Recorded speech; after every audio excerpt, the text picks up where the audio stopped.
जी, break से आगे हम वापस अब बात करेंगे कराची फिश हार्बर की, जहां पर नायाब गैर मुल्की मछली की आमद है। और जब इस तरह की खबरें हमारे सामने आती हैं तो हमें तो बहुत अच्छा लग रहा होता है, लेकिन WWF पाकिस्तान ने हमला आवर मछलियां आबी हयात और माहीगिरी की जो मैशियत है उनके लिए संगीन इस वक्त जो है खतरा करार दिया है। सखर के करीब आबी जखीरे से Amazon sailfin catfish जो है वो बरामद हुई।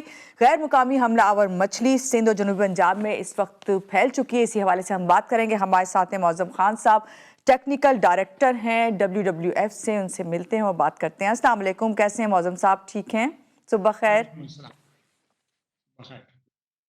जी मौजम साहब, अभी ये जो हाल ही में कराची फिश हार्बर और सखर के करीब आबी ज़खायर से नायाब गैर मुल्की मछली जो बरामद हुई है, इस मछली की नौइयत क्या है और इसकी खसूसियात के बारे में क्या बताएंगे आप हमें? ऐसा है कि ये मछली पाकिस्तान में एक्वेरियम में काफी पॉपुलर है। लोग एक्वेरियम में इसको रखते हैं क्योंकि ये मछली आमतौर पर लोगों का ख्याल है कि एक्वेरियम की दीवारों को साफ करती है, लेकिन जो थोड़ी सी गलती लोगों से ये होती है कि उसको संभाल के नहीं रखते और अल्टीमेटली किसी तरह से ये पानी जो हमारे कुदरती पानी है उसमें चली गई। तो ये एक्वेरियम में तो 4 से 6 इंच की होती है, लेकिन नेचुरल वाटर में इसको प्रॉपर हैबिटाट मिलता है, तो ये ग्रो होकर 1 से 1.5 फुट की भी हो सकती है और ये बड़ी तेजी से फैल रही है। सबसे पहले ये कीचन लेक में फैली और उसके बाद अब ऑलमोस्ट तकरीबन सिंध के तमाम इलाकों और पंजाब से भी इसके फैलने की कुछ खबरें मौजूद हैं। तो ये जी मछली ऐसा है कि मछलियों से compete करती है। नुकसान ये मछली इटसेल्फ कोई नुकसान दे नहीं है, इंसान को नुकसान नहीं पहुंचाती, लेकिन स्पेस के लिए, जगह के लिए, ब्रीडिंग के लिए, खाने के लिए दूसरी मछलियों से compete करके वाटर की क्वालिटी को और बायोडाइवर्सिटी को नुकसान पहुंचाती है। ठीक है, तो इसी हवाले से इसको क्या हमला आवर कहा जा रहा है? ये अखबार और मीडिया ने इसको लग दी थी हमलावर, यकीनन है, क्योंकि इसने पाकिस्तान के पानियों पे हमला कर दिया है और वहां पर तेजी से फैल रही है, तो हमलावर तो कहा जा सकता है, क्योंकि इंग्लिश में जो लफ्ज इस्तेमाल होता है वो इन्वेसिव कहा जाता है ऐसी मछलियों इन्वेसिव। को। इन्वेसिव का तर्जुमा हमलावर ही होता है। ठीक है, अच्छा मौजूद साहब, पाकिस्तान के किस हिस्से में ये मछली जो है इस वक्त सबसे ज्यादा पाई जा रही है और इसके फैलाव के मजीद क्या इम्कानात हैं फिर?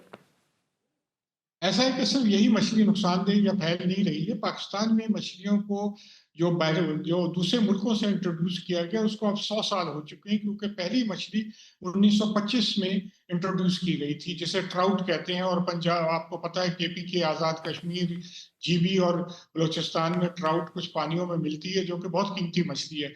उसने जो माहौल को नुकसान पहुंचाया उसको हम ख्याल में भी नहीं लाते। इसी तरह जो 26 किस्म की दूसरी मछलियां हैं, टिलापिया है, जिसने सिंध, बलोचिस्तान और पंजाब के इलाकों में तबाही ला दी है। मुख्तलिफ वाटर बॉडीज में, जैसे किंजर का इलाका है, मंजर का इलाका है, हमल लेक है और दूसरी तमाम बड़ी लेक्स के अंदर तिलापिया इतनी बड़ी तादाद में, वो भी हमलावर इसी तरह से कि उसने वहां की तमाम नेचुरल जो मछलियां, हमारी कीमती मछलियां थी, जी जिन्हें ना से हम एक्सपोर्ट को, तो उनको एलिमिनेट कर दिया है। तो ये कोई भी मछली, किसी भी मछली, किसी पौधे, किसी जानदार का इंट्रोड्यूस करना किसी मुल्क के लिए बहुत नुकसान होता है। बायोडाइवर्सिटी के लिए तो इंतहा तबाहकुन होता है। जी, मौजूद साहब, तो ऐसी सूरत हाल में आप क्या समझते हैं, कितनी सूरत हाल संगीन है और ऐसे में क्या इकदाम जो है फौरी तौर पे करना चाहिए? पहली बात तो यह है कि जब एक मछली इंट्रोड्यूस हो जाती है तो उसको एलिमिनेट करना तकरीबन नामुमकिन है, या उसका खर्च इतना है कि कोई अफोर्ड भी नहीं कर सकता। दुनिया जी के अमीर मुल्क कर सकते। लेकिन जो जरूरत इस चीज की है कि मुल्क में क्वारंटीन फैसिलिटीज प्रॉपर हो, जी। ताकि मजीद इंफेक्शन ना हो सके, जो कि हमारे माहौल के लिए एक मजीद खतरा बन जाए। क्योंकि जो इंट्रोड्यूस हो गई आप उसे कंट्रोल नहीं कर सकते, क्योंकि वो फैलती जा रही हैं। उनको कंट्रोल, बायोलॉजिकल कंट्रोल के भी करने की कोशिश की गई, लेकिन कोई दुनिया में आसान मेथड नहीं है कि आप उसे निकाल के कर सकें। कोशिश ये करनी चाहिए कि माहौल को साफ सुथरा रखें। बाहर की कोई भी एलियन स्पीशी, चाहे वो पानी में हो, वो उसको टेक्निकली हमें चाहिए कि हम उसको सिस्टम से एलिमिनेट करते हैं। से मेरे जी, मौजूद साहब, मुस्तकबिल में अगर हम फ्यूचर की बात करें, ऐसे हमला आवर गैर मुल्की इकसाम की आमद रोकने के लिए कौन से ऐसे इकदाम जो हैं वो जो हुकूमती या निजी सतह पर किए जा सकते हैं?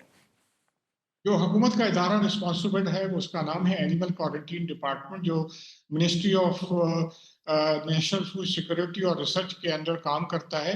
वो दूसरे एनिमल्स पे तो उनकी क्वारंटीन फैसिलिटीज खासी बेहतर हैं, लेकिन जो एक्वेटिक एनिमल्स हैं, खासतौर पे एक्वेरियम के जरिए मछली लाई जाती है, उन पे उनका कंट्रोल बहुत ही मुख्तसर सा है। तो ज़रूरत है कि उस इदारे को मजबूत किया जाए। उसमें तमाम जहाँ पर पाकिस्तान में एंट्रेंस पॉइंट है, वहाँ पर मछलियों को भी क्वारंटीन में रखने की फैसिलिटी हो, और वो मछलियाँ जिनको अनडिजायरेबल कहा जाता है, उनको मुल्क में दाखिल ना होने दिया जाए। जी, बहुत शुक्रिया। मौज़म खान साहब हमारे साथ थे, टेक्निकल डायरेक्टर WWF, जो बताए थे कि किस तरह से आबी हयात को बचाया जा सकता है और क्या इकदाम फौरी तौर पे किए जा सकते हैं। यहाँ लेंगे एक छोटी सी ब्रेक के बाद वापस आते रहिएगा आप हमारे साथ।